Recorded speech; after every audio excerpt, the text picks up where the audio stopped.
Greetings and welcome to our Innovation Podcast. I'm delighted to introduce our guest, Jack Oslan, who's the founder of Diamond Age and Plenty.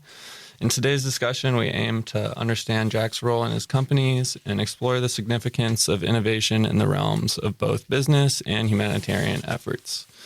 We look forward to gaining valuable insights from Jack, drawing from his personal experiences and the innovative approaches he has employed while establishing two purpose-driven companies. Thank you, Jack, for joining us today. We're excited to have you with us. Yeah, great. Thanks for having me, fellas.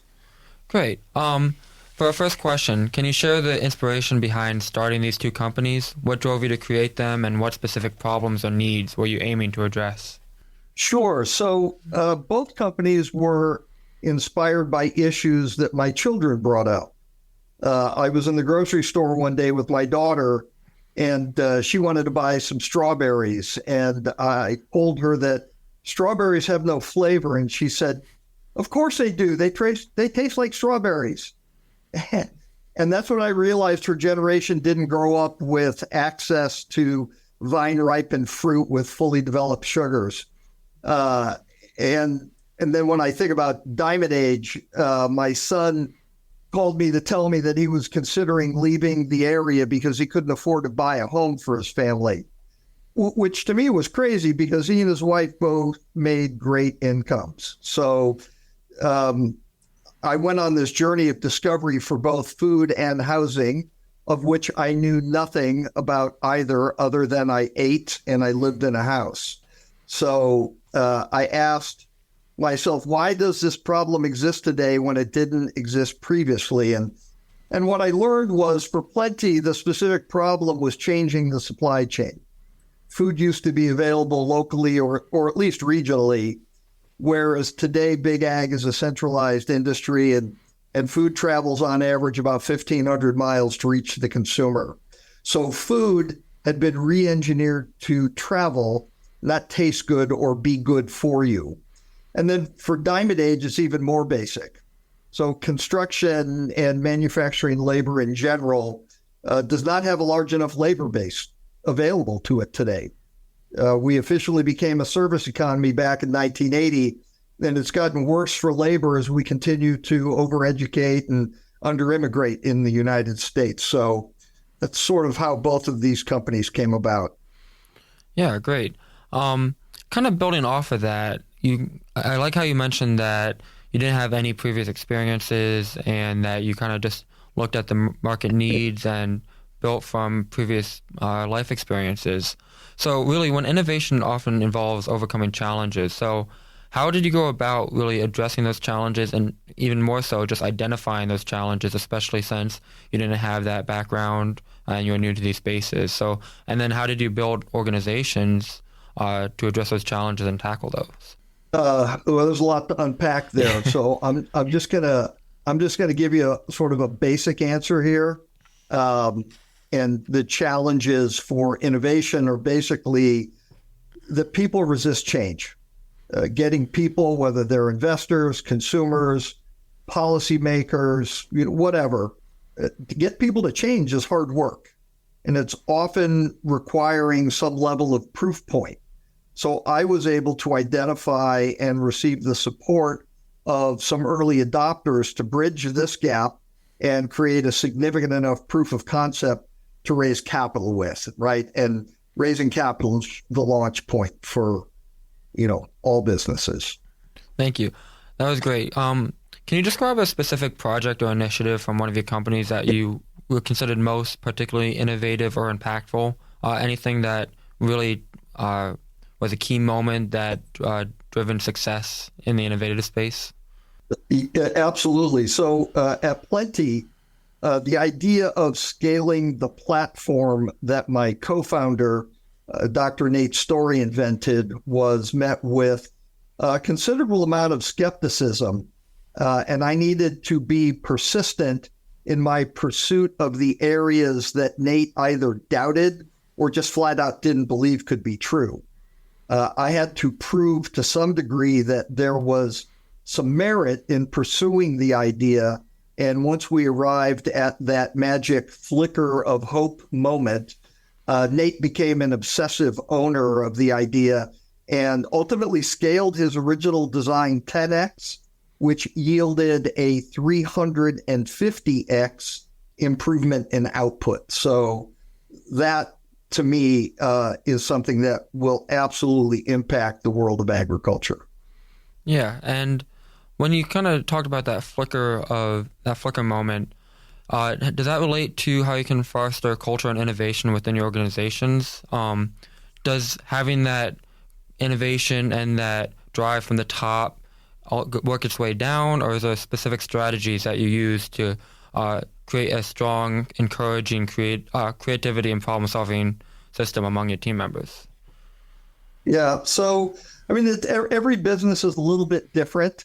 I tend to start businesses that live at the base of Maslow's hierarchy of needs. It's just those are the things that are most important to me. I'll give you an example from Diamond Age.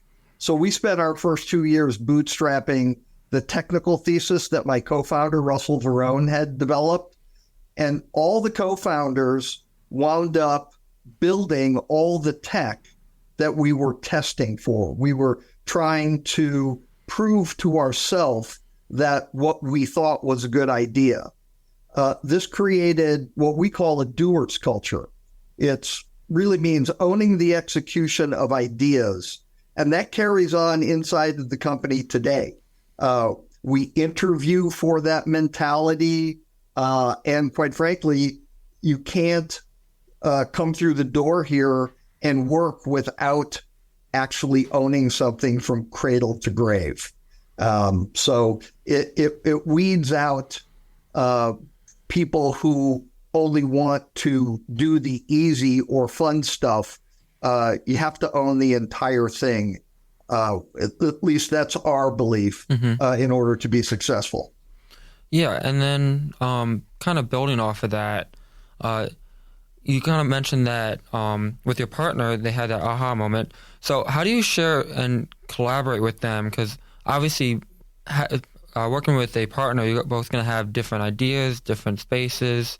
How do you really balance that out of here's some collaboration? How do you know to take a step forward of your ideas, take a step back and let your partner thrive? And how does that play in the innovative space of we need to further innovation, but we also need to further our business here too? Yeah, so in my particular case, I'm a business guy. I'm not an engineer. I'm not a mechanic. I don't have any of those sort of, I'm going to call them builder skills or maker skills, but I know money. And every business has to have a money guy, and every business has to have a strong technical co-founder. So I did a lot of sort of studying of great entrepreneurs in Silicon Valley while I was growing up. And it was clear to me that having someone who was my foil in the business, right? It was kind of the divide and conquer strategy. So I had to find somebody I could trust to own the technical side of the business while I owned the finance side of the business. And then from there, you just become collaborative. You use each other as a sounding board. You have to really have faith in the other person to be successful. Yeah, definitely. So moving on a little bit, as a co-founder of two companies in the humanitarian space, you likely have to balance social impact with financial sustainability. So that kind of builds on how do you approach this balance, especially you mentioned that you're more of a money guy. So what strategies have you used to ensure the long-term viability of your organizations? Yeah, well, this may sound harsh, but if you want to build a business that will have a lasting impact on society, you have to build a financially sustainable business first. So relying on philanthropy is a tough strategy. Better to be self-reliant and be free to operate in the best interests of the business. Now, if you build a purpose-driven business, then you balanced to your humanitarian values. But, make no mistake that, for better or for worse, money makes the world go round. And, I had to raise a whole bunch of it in order to give a bunch of really smart engineers the runway to, build the amazing companies that are Plenty and Diamond Age. Kind of building off of that, I like how you kind of mentioned your foil and that money versus that maker brain. Based off of your response there, did you ever have any kind of pushback or really like strong-headedness between you and your co-founders that you had to really overcome, or you kind of had to take charge to say, here's that structure and here's that foundation we have to build first before we're able to move on and really work more on that innovation and humanitarian aspect of things? Would you be surprised if my answer was every single day? Not at all. No, literally, Not it at all. is almost every single day. Mm-hmm. And it's why when you do a startup, startups are hard. People own different parts of the business, and you rely on them to be successful at their part. But at the end of the day, someone has to be the tiebreaker. Someone has to have the final vote. And that is the CEO's role. And I'll be honest with you, the CEO role is full of heartache and pressure and people who get mad at you for the organization not succeeding, not necessarily because you didn't succeed, but you own the failures of the entire organization. And I say the failures specifically because it's imperative to give all the successes back to the people. And so when I think about, how those moments take place when a tough decision needs to get made, we've agreed in advance that we'll have debate, we'll have hard discussions, and then at the end of the day, what I decide goes. And that's just the way it has to be. And everyone has to be okay with that and then accept that and move forward. Is it always happen immediately? Rarely. Does it happen ultimately? Absolutely. And you get to that place by giving and receiving mutual and professional respect. Mm-hmm. Yeah, I definitely have seen that, and especially even just working in smaller projects here as a college student, that definitely takes a big pact of, I have a couple classes where I'm working on projects and we're building prostheses, and one member will say we need to go here, one member will say we need to go here, but end of the day, you have to have that direct vision of here's the final goal and working towards that. In the field of innovation, today's space is really fast and ever growing, ever evolving. More global challenges are coming up. As you mentioned, you had that side with agriculture and that side with the housing market. So how do you stay up to date with the latest trends, technologies, and even practices in your business and sector to keep your organizations relevant and effective? Yeah, so we're always tracking new technologies coming into our space and the needs of the market. It's definitely a challenge to keep up with all the information, but everyone in the company is following some facet of the industry, whether it's technology, finance, consumer behavior, whatever.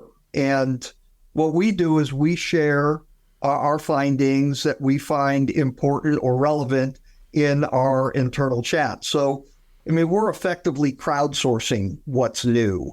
And, it's to the CEO, it's all relevant. So it's difficult to digest it all at some, at some point.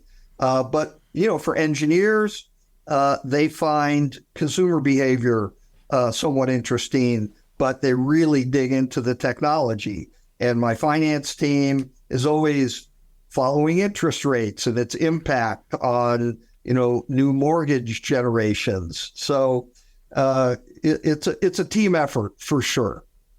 Yeah. And just finally, kind of building off of that, when you look at the future, what do you believe will be the key factors contributing to the success of your companies? And building off of that, how do you personally define success, and what is your vision for the future of your organizations? So the bottom line is that you have to solve the problems that the market is demanding. Doesn't matter what your industry is, the market always decides. And the market, it can be changing. So in the early phases of a business, it could be the investor market. Then it could shift to the consumer market. Could be the regulatory market. So you really have to know who your stakeholders are and know what's important to them. If you do this, and you'll realize financial success, which ultimately is the driver for a successful business, right? As we talked about previously. And then it's really up to the values you establish for your business to define your ultimate success. Some people find success in building a fortune. Some people find success in just simply putting more product out into the market, into areas that are underserved.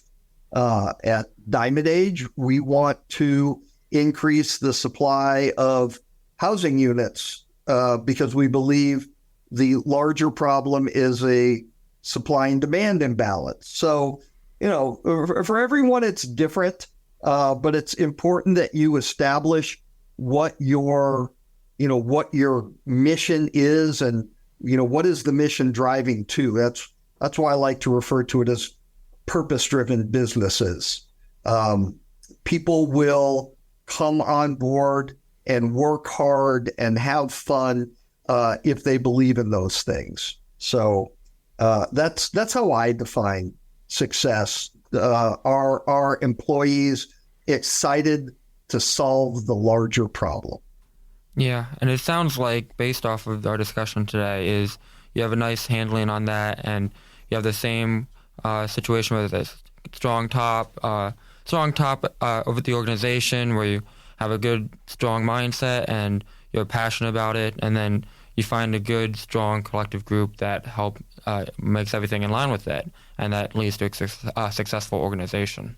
So, yeah, absolutely. It's the mantra around here is hire people better and smarter than you, and if you do that and provide leadership, you'll have a evergreen organization that is driving towards the initial goals, and probably even creating some more worthwhile ones to pursue in the process. All right. Well, thank you so much for taking the time to talk to us. I think that covers everything on our end. Is there any last points or comments you'd like to leave us with? Yeah. I think that for people who are interested in the world of startups and startup culture, is to go into it with your eyes wide open. It's exciting in the media to be in a startup. And there are points in the startup journey that definitely are exciting, but that's probably the beginning 10% and the ending 10%. And the middle 80% is a grind. Yeah. It is a bunch of hard work. And so I think I'm assuming your listeners here are all young people like yourself who are trying to figure out what their career path is. Really define what's important to you. There's a lot of reward in working in large companies. There's lots of reward in working for let's call them smaller lifestyle companies. And then for those who are oriented to the startup culture, it's an exciting place to be. It's also terrifying. So, if you aren't excited and terrified all at the same time while you're working in a startup, you're probably doing the wrong thing. Well, that makes sense. Definitely something for our listeners to think about while they go forward trying to pick a career. I think that's all. Thank you so much for your time and insights. It's super interesting and informative discussion. Like I said earlier, I hope our listeners enjoyed and sparks some new thoughts within you. Yeah, well, it's great. Go out and check out plenty.ag and diamondage3d.com. There's a lot of exciting stuff going on at both those places.